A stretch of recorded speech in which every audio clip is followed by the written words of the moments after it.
Assalamualaikum warahmatullahi wabarakatuh. Om Swastiastu, Shalom, Namo Buddhaya, serta salam sejahtera bagi kita semua. Pada kali ini kami akan mempresentasikan hasil kerja kami, yaitu student project yang berjudul Permasalahan pada Interprofessional Education dan Strategi Pemecahannya. Dengan dosen fasilitator kami, Dr. Iwayan Sulidarma, SKED MSI, oleh kelompok SGD A6. Berikut adalah nama anggota dari kelompok SGD A6. Baik, yang pertama kita memiliki pendahuluan yang berisikan latar belakang, rumusan masalah, tujuan, dan manfaat penulisan. Latar belakang. IPE merupakan proses belajar kelompok yang beranggotakan beberapa mahasiswa atau profesi kesehatan dalam periode tertentu dan memiliki tujuan yang sama, yaitu berkolaborasi dalam upaya promotif, preventif, kuratif, rehabilitatif, dan jenis pelayanan kesehatan lainnya. Yang kedua adalah penerapan IPE di Indonesia baru saja masuk tahap awal, yang berakibat berbagai macam permasalahan muncul. Pengenalan IPE di Indonesia belum dapat merata di seluruh instansi. Peninjauan ulang permasalahan dalam pelaksanaan interprofessional education di Indonesia menjadi topik utama untuk penugasan student project kelompok SGD A6. Selanjutnya permasalahan, faktor-faktor yang ada, serta strategi untuk menanggulangi permasalahan adalah hal-hal yang dibahas dalam student project ini. Untuk mampu menciptakan tenaga medis yang berkualitas, perlu adanya upaya dalam meminimalisasi hambatan. Selanjutnya, rumusan masalah. Yang pertama, apakah yang dimaksud dengan interprofessional education? Yang kedua, bagaimana proses implementasi interprofessional education di Indonesia? Yang ketiga, bagaimana pelaksanaan interprofessional education di Universitas Udayana? Yang keempat, apa saja faktor-faktor penghambat penerapan interprofessional education? Dan yang terakhir, apa strategi atau solusi yang tepat untuk digunakan dalam pemecahan masalah penghambat penerapan interprofessional education? Adapun tujuan dari penulisan student project ini adalah yang pertama, untuk mengetahui definisi dari interprofessional education atau IPE. Yang kedua, mengetahui proses implementasi di Indonesia. Yang ketiga, mengetahui kondisi pelaksanaan IPE di Universitas Udayana. Yang keempat, mengetahui faktor-faktor yang dapat menghambat pelaksanaan IPE baik di Indonesia maupun di Universitas Udayana sendiri. Yang terakhir, mengetahui strategi atau solusi yang tepat untuk digunakan dalam pemecahan masalah penghambat penerapan interprofessional education baik di Indonesia maupun di Universitas Udayana sendiri. Next.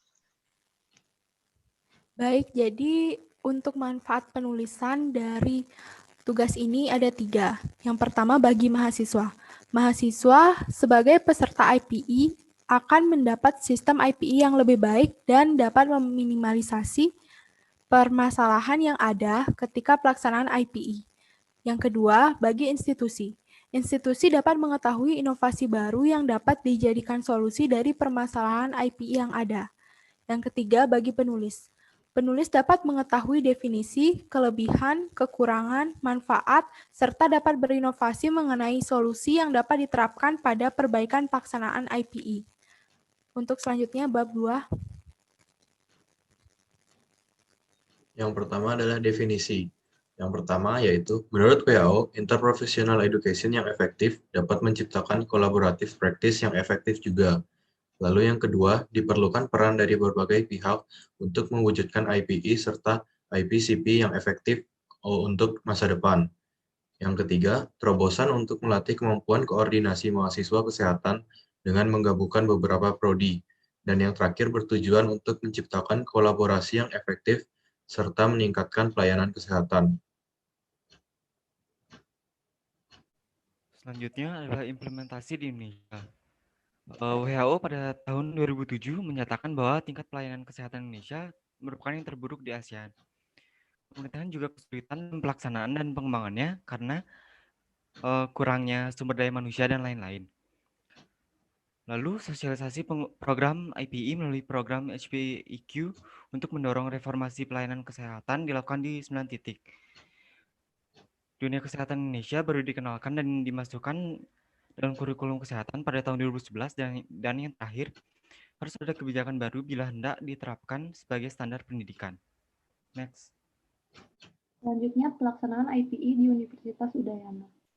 IPE telah dibahas pada suatu pertemuan di ruang sidang Fakultas Kedokteran Universitas Udayana pada hari Jumat, tanggal 30 Januari 2015.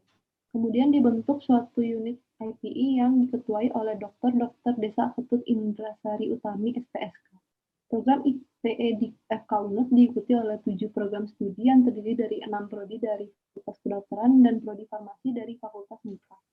Penerapannya ditekankan pada kerjasama tim, komunikasi, pemikiran kritis, dan technical skill. Sebelumnya program IPE telah diterapkan pada suatu kurikulum dari tahun 2016 sampai 2020 dalam 3 tahapan pada 5 semester. Kemudian diciptakan kurikulum baru untuk IPE pada tahun 2020 dengan pelaksanaan dalam 4 tahapan dari semester 3 sampai semester 6. Selanjutnya ada faktor penghambat di Indonesia. Yang pertama adalah mahasiswa memiliki kegiatannya masing-masing. Dalam hal ini, IPE terdiri dari 7 program studi. Tentu saja tiap program studi memiliki jadwal masing-masing, sehingga susah dalam penyusunan jadwal. Yang kedua adalah komunikasi. Hal ini disebabkan karena jumlah mahasiswa yang mengikuti IPE ini sangat banyak, sehingga sistem pembelajarannya pun juga berbeda-beda dan menjadi kesulitan tersendiri untuk menyatukan pandangan. Yang ketiga adalah masa pandemi. Di masa pandemi ini terjadi perubahan sistem belajar dari yang dulunya offline menjadi online, sehingga para mahasiswa tidak bisa menerapkan praktek. Yang keempat adalah tingkat persiapan dan kedisiplinan rendah, sehingga terjadi keterlambatan dan sikap-sikap apatis dan lain-lain. Next.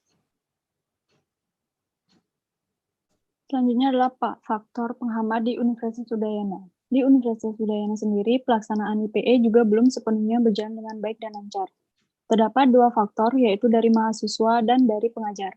Dari mahasiswa yaitu mahasiswa kebingungan dan memiliki persepsi yang berbeda mengenai tugas ataupun urutan yang akan dilakukan di lapangan. Sedangkan dari pengajar, kebingungan tersebut juga tidak bisa dipecahkan oleh fasilitator atau dosen pembimbingnya, karena kurang mengerti dan tidak memiliki kesepahaman yang sama baik mengenai prinsip, mekanisme di lapangan, poin penilaian, dan teknis penilaian mengenai program IPE yang diterapkan di Universitas Udayana. Next. Selanjutnya, solusi yang diberikan. Dapat kita lihat dari faktor-faktor permasalahan sebelumnya, ada beberapa solusi yang dapat mengatasi permasalahan tersebut. Secara umum, bisa dengan pembagian kelas besar IPE menjadi kelompok-kelompok kecil yang berisikan maksimal 12 orang mahasiswa per program studi. Yang kedua, membiasakan diri mengatur waktu dan bisa menyesuaikan dengan mahasiswa lain. Dan yang ketiga, kesadaran diri untuk menjadi kunci utama dalam mengatasi rendahnya tingkat persiapan dan kedisiplinan peserta didik. Next.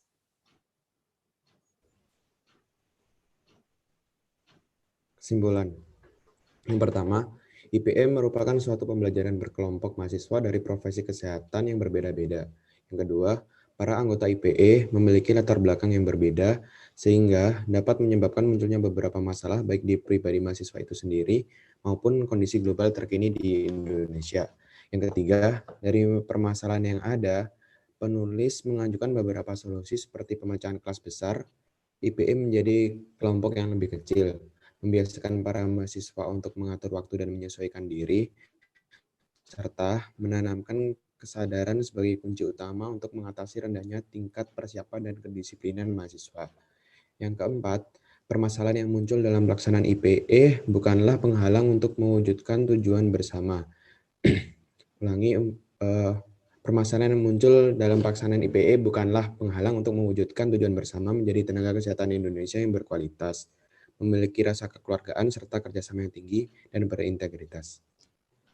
Next. Dan yang terakhir, saran. Penulis menyisipkan 4 saran, yaitu yang pertama, saran bagi pemerintah. Penulis berharap pemerintah memberi perhatian khusus terkait permasalahan IPE yang terjadi dan segera meluncurkan peraturan terkait sebagai solusi masalah karena sangat berpengaruh pada kualitas tenaga kesehatan di Indonesia. Yang kedua, saran bagi pengajar. Penulis berharap agar pengajar mampu meningkatkan kualitas pengajaran sehingga upaya kolaborasi mahasiswa menjadi semakin bermakna. Yang ketiga, bagi institusi, penulis berharap institusi dapat memfasilitasi jalannya program IPE, memberikan pengarahan tentang proses pembelajaran IPE sebagaimana mestinya agar berjalan dengan lancar, dan mampu menciptakan kurikulum yang sesuai dengan tujuan pelaksanaan IPE itu sendiri. Dan yang terakhir, bagi mahasiswa, penulis berharap tumbuhnya kesadaran yang tinggi dari masing-masing individu tentang pentingnya IPE dalam menghadapi realita di lapangan kerja ke depan. Dengan berakhirnya bagian saran, berakhir pula presentasi dari kelompok SGD A6. Mohon maaf apabila ada kesalahan kata. Waalaikumsalam warahmatullahi wabarakatuh. Salam Namo Buddhaya, salam sejahtera bagi kita semua. Om Santi Santi Santi Om.